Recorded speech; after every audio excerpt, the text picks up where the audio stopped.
Hello. Welcome to the coffee and whiskey review. It's the official name now. Irish coffee? Irish coffee. There's Bailey's, but it's from the store, so. We'll call it Danish coffee. Magnificent Seven. Yeah, we're here for Magnificent Seven, a remake of a remake. The original Magnificent Seven being the 1960 version with Steve McQueen and some other people. Which was based off of Akira Kurosawa's Seven Samurai. Yeah. And other people wrote that too, but Akira Kurosawa. So just wrap your head around that one. So, yeah. Oh, and another notable Western of the Akira Kurosawa is responsible for is... I forgot Star Wars? No, I forgot which Western. Yeah, Star Wars. But I forget what Western he did, but it was based off Yojimbo, and it has Clint Eastwood, and it's really good. Oh, really? And Nice. it's called Yojimbo. I already said that. And I'd check it out. Yeah. Definitely, this one, as far as Westerns go, definitely not as spaghetti.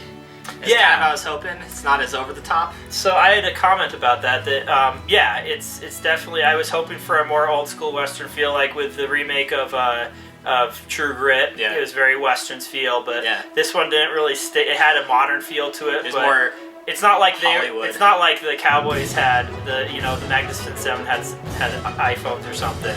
or wearing a pink shirt. Yeah, it was definitely a period piece, but it wasn't a classic Western in the sense of Hollywood Westerns. Yeah. Spaghetti Westerns. They definitely took some liberties. Well, yeah, it's very Hollywood, very over dramatized. Well, I mean, you got Chris Pratt in it, so it's over. It's Hollywood, which is awesome.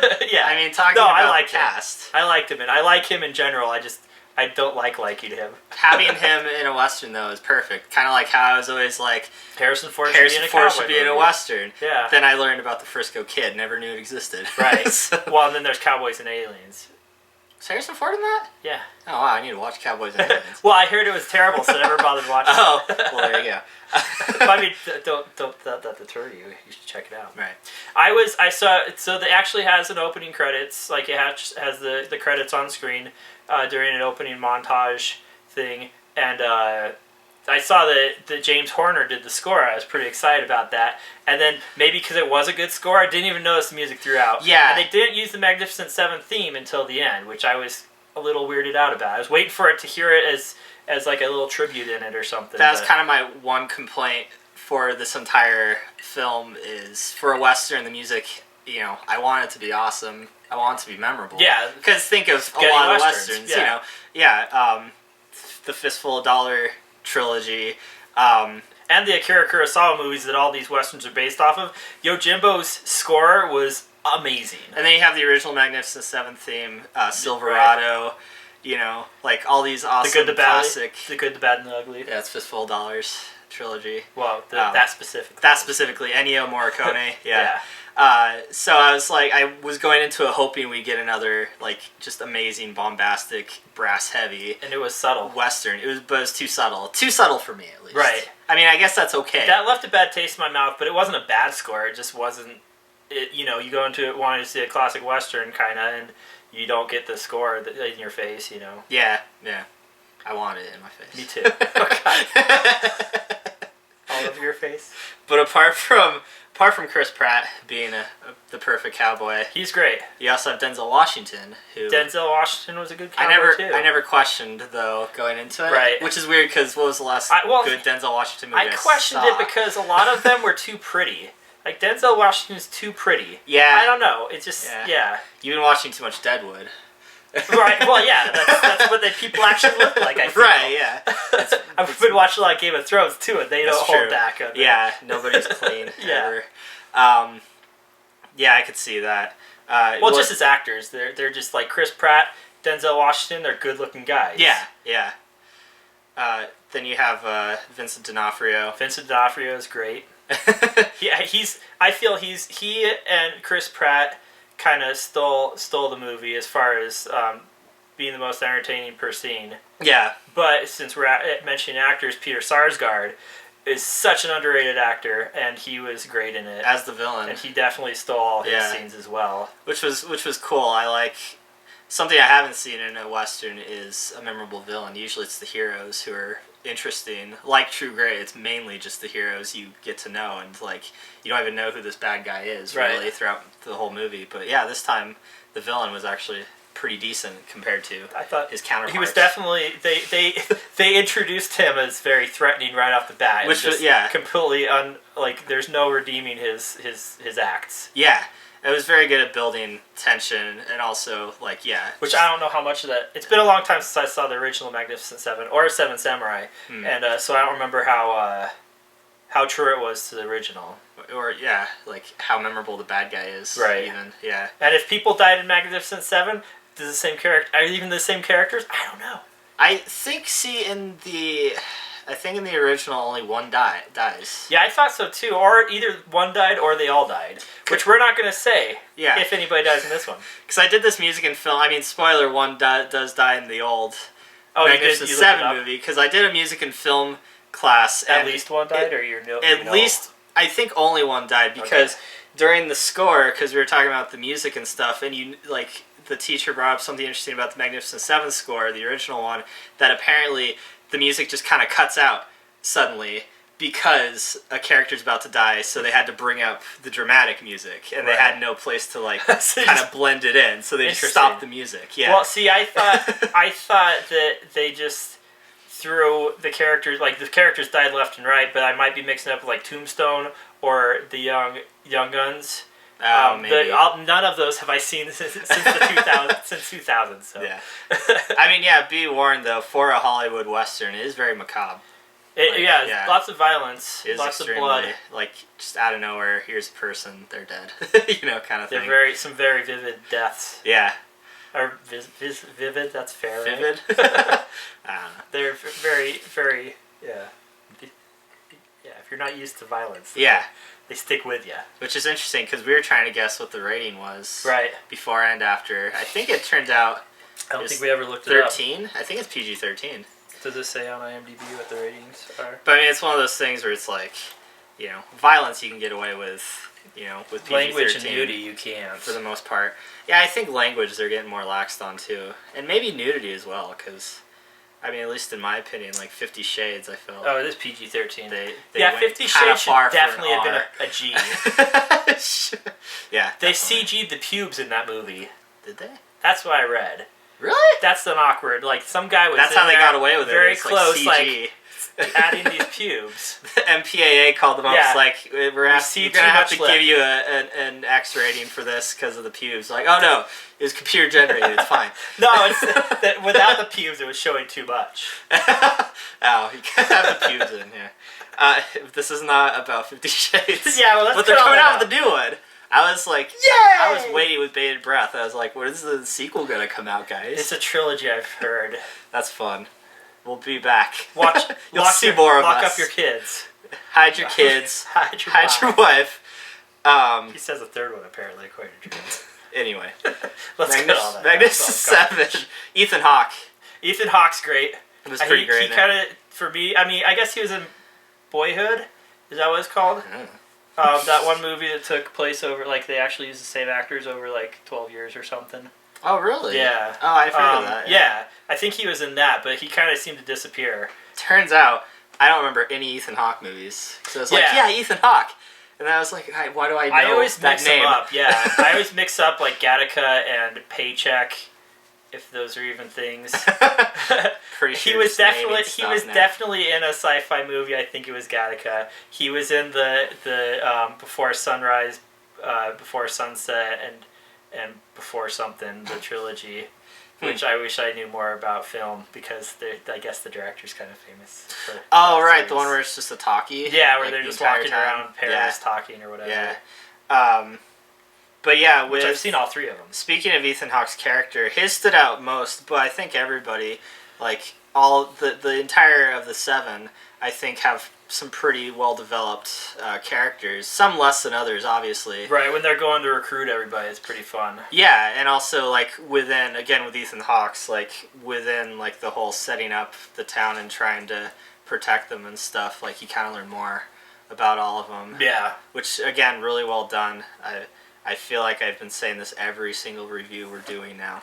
but group protagonists Oh, yeah. and developing Yeah, every a lot. single one of their characters, you know.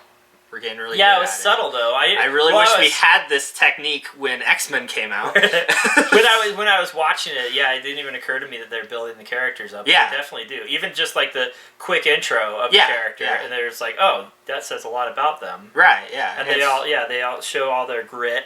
Well, it wasn't true grit; it was Magnificent Seven. It shows all their magnificence. Their grit was magnificent.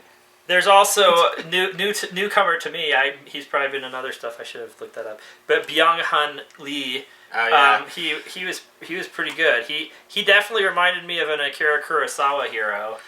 So it was pretty cool. He reminded me. I think he reminded both of us of the guy from Good, Bad, and the Weird. Oh, the Good, Bad, and the Weird. Yeah, which we've never seen, and also I don't know if that's true that he was in it, but it's interesting. It's a play on a old spaghetti western. And may or may not have the same actor in an actual western. He didn't come up on IMDb, but it did. I've only seen one of the G.I. Joe movies, but he was Shadow Storm in both of them. Oh. Or Storm Shadow. He was also Terminator Genesis. He played the T-1000. Yeah. Which is so weird considering that he's replacing American actor. He was in Faculty. Yeah, we just watched The Faculty. Happy October, everybody. Yeah. And he did that. Yeah, the original T-1000. White bread American replaced by an Asian in a new Terminator movie, but looks really close to him. It's really weird. That's weird that you think that. No, I didn't see Genesis. I'm gonna put up a comparison. You even should. if this is not a Terminator Genesis review. Genesis. But yeah, he was in it as the token Asian. Again, we're going into this territory, speaking of G.I. Joes, where it's like every ethnic group is kind of Yeah, it was kind of awkward. Yeah, a little bit. You got the native. It seemed like they forced it. The Mexican. Denzel Washington. The Denzel Washington. the Denzel Washington. Did you say Hispanic? Native, the Mexican, the native, the Chinese guy, the Asian guy. Sorry. I definitely wouldn't be surprised to hear or find out that the director used used angles for Lee that Kurosawa type angles, because there's definitely some angles that they shot him at. I'm like, that's a very heroic shot and reminded me of Kurosawa. They do that a lot in this. The cinematography actually now bringing it up. I was pretty impressed. I thought it was a bit fast paced because I wanted to watch an old school western. Some of it was some fast paced edits and a lot of the action. Yeah, it wasn't. I don't feel like it was shaky cam. Yeah, but it was kind of this whole got you situation where the mix. They set up this thing. Bad guys come in. They're doing what they had planned to stop these bad guys. But in your mind, you don't know who's where, kind of thing. Which is they don't really set up the dynamics of the area very well. Yeah, so the action. I don't know what angle they're coming. Maybe the action now. wasn't as well. Like the cinematography for the action wasn't great. But I think as far as Western goes, like they got all the tropes, like the burning church, and I feel that's probably from the originals. Probably, yeah. But it feels like a trope now. Probably because it came from the original. Western trope, but yeah, it's a lot of those really beautiful. I think it was filmed in Mexico, maybe. Probably it looked. Yeah. I mean, it looked very. I was trying to figure out where it was because we live in the Southwest, but I don't think it was anywhere near us. Around us. Yeah, it's too many trees. So maybe Mexico. It reminded me a lot of Red Dead Redemption. Oh yeah. Area. Totally. Yeah. Which they only utilized that for like the opening montage, the red rocks and stuff. Yeah. Which was a little disappointing. Maybe it was symbolic. I don't know. But yeah, I really enjoyed it. I thought it was a really great movie. Yeah, it was a pretty good movie. Yeah. Yeah, a little disappointed with the score, I suppose. Yeah. And then but I was glad at the end when they finally blasted the Magnificent Seven theme. Right, for the credits. Yeah, it's like the new Ghostbusters. You didn't see it. But the new Ghostbusters, like, they use the theme everywhere. Same with Jurassic Park. And Jurassic Park. Same with Star Wars. Yeah. So, yeah, it's like, I like it when they do that. Apparently. Maybe they're kind of stepping away from that. Like, we're not here to try to bring back nostalgia. We're here to make our own movie. Right, make their own. But then why make it Magnificent Seven? Right, that theme is so magnificent. To feel like I'm kicking a dead horse, because this is what I tell everybody. They're like, "What did you think of it?" And I mention Haley Bennett. She's a pretty good actress.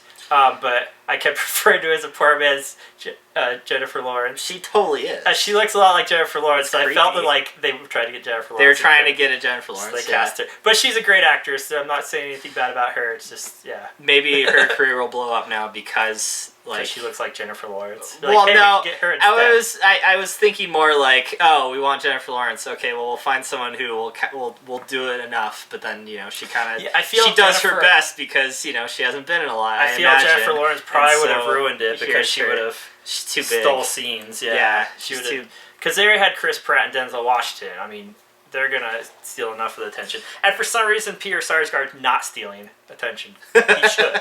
He's great. Again, it's one of those things like Ethan Hawke, where it's like, yeah, Peter Sarsgaard. I know the name. What have I seen him in lately? She was in Hardcore Henry.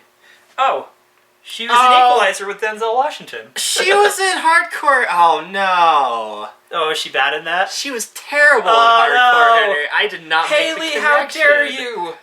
I watched my Hardcore Henry review. I specifically pick on her acting in it. Oh no. That's so weird. And here I am being like, yeah, she's great. She's going to explode now. Like, not literally.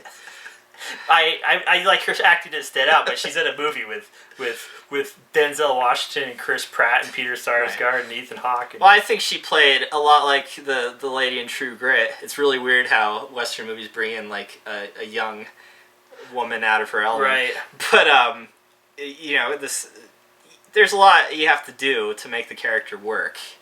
So I felt she didn't feel off-putting to me. It didn't feel like, they didn't. She doesn't feel real enough, kind of thing. But yeah, like in Deadwood, the wife of the guy kind of bugged me after a while because I'm like, she's not trying hard enough. I don't know. Yeah. Yeah. It's very underplayed, which is great. It's good to have that, especially when you're in a movie with actors like Ethan Hawke and Vincent D'Onofrio, who are like, just doing their damnedest to get that Oscar. It's like Usual Suspects, where they're like, everybody's trying to steal. Other than Denzel Washington, he had a pretty humble, character. Yeah, and also acting. Like he didn't seem like he was trying to steal scenes. Like nobody did. Interesting, but they were all like just so good. It's interesting to think about. Yeah, Ethan Hawke kind of too, but like Denzel, he kind of is sort of this veteran, but his character is so more like level and kind of serious. A lot of them compared to everybody else. It seemed like most of them they brought a lot of themselves to the character, but Ethan Hawke's character I think had a lot of scripted, a lot of story direction. Yeah, which is why I brought up the whole development. Yeah. Not just Ethan Hawke's character, but everybody kind of had a story going on. There was great dynamic between the guys. Yeah. Like Chris Pratt and the Hispanic guy. I like that they were kind of like the Legolas and Gimli of the group. So awkward though. Like, how many did you get? It's so it's okay when it's an elf and a dwarf because it's not society today. But then when Chris Pratt is like, oh, we got a Mexican. It's like... there was a couple of iffy jokes. But that's not what I was talking about. I was talking about when they were like shooting up the town. And and then of course they have a camaraderie. Yeah. That happens a lot in this movie where people are like kind of like iffy and then like they're all buddies. Yeah. It works. Beautiful. Yeah. It's a nice message. They came together for a good cause. And love together. I don't know. That's love weird. Together and kill together. Yeah. A family that kills together stays together. Isn't that the Manson family motto? And now that we're talking about it, I feel like we're reiterating a lot of stuff we said in the Suicide Squad movie. Well, that's what I was saying. Very much Suicide Squad movie because the whole time they're like, oh, we're just gonna break up after this anyway. The ethnic characters, just a group, a ragtag group who are good at come together. Yeah, it was probably the same script, and then they're like, "Oh, we want to make reason they should like each other. We want to make the Suicide Squad script a western now." And then they're like, "Wait, it exists. That's a thing." Yeah, probably what happened. 4 out of 5 Magnificent Seven members. That makes no sense. That makes no sense. I'm the one drinking coffee. You said you put whiskey in there. That is fake whiskey. Ugh. I got the whiskey hiccup burps. 4 out of 5 scalping references. 3 3/4. So far, so good. So far, so good. Yeah, that was a good one. Thanks for watching.